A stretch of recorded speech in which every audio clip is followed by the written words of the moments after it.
Twice, the Targaryens tried to conquer Dorne with soldiers. Twice, they failed. Only when the Dragon Kings came bearing husbands and wives did my ancestors relent and agree to join their 7 kingdoms. House Martell could have waged war until the end of days. But how could we resist a peace we could take to bed? For centuries, the Iron Throne had no more loyal ally than the princes of Dorne. Since we had never fallen to them, we kept our ancestral title. Perhaps this is what drew Rhaegar Targaryen to us. His royal parents had not produced a sister for him to wed, so he had to look elsewhere for a princess. And there was only one in Westeros, Elia of House Martell, my sister. She was not the most beautiful woman in the world or even in Dorne, but rare for a woman from our land, her flower came with no thorns. She was kind and clever, with a gentle heart. I loved her. I feared for her. For years I fended off lesser men from her. But when Rhaegar came, even I failed. He was beautiful and the crowned prince of the 7 kingdoms.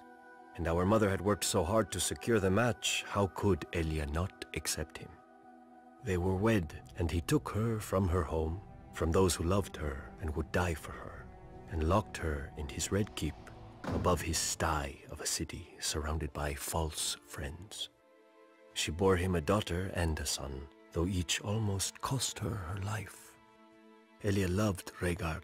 She obeyed him, and he chose to steal away Lyanna Stark, a pale northern girl whose veins ran with ice like all her people.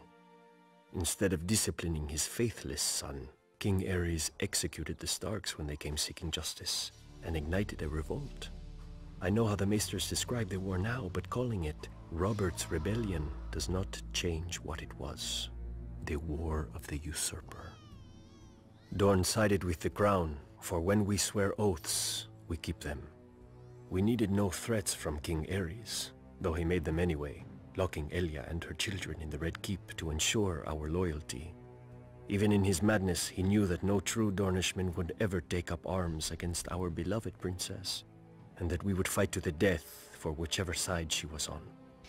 At the Trident, Dorne lost 10,000 men and 2 princes, my uncle in the King's Guard and Elia's gallant husband, Prince Rhaegar, who was too slow or too arrogant for Robert's war hammer.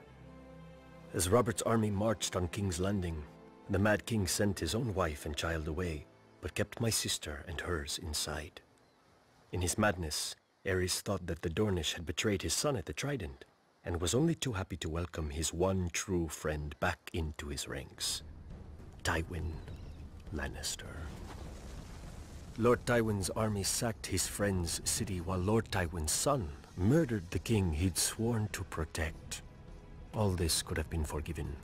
War is terrible, and men must become terrible to wage it.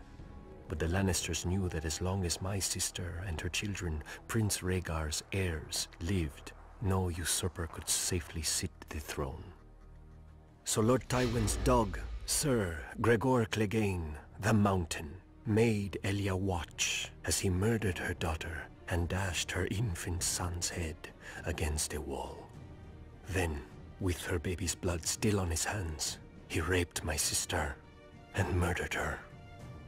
When Lord Tywin later presented their bodies to Robert Baratheon wrapped in pretty Lannister cloaks, I have been told the red color graciously hid the blood from men's eyes.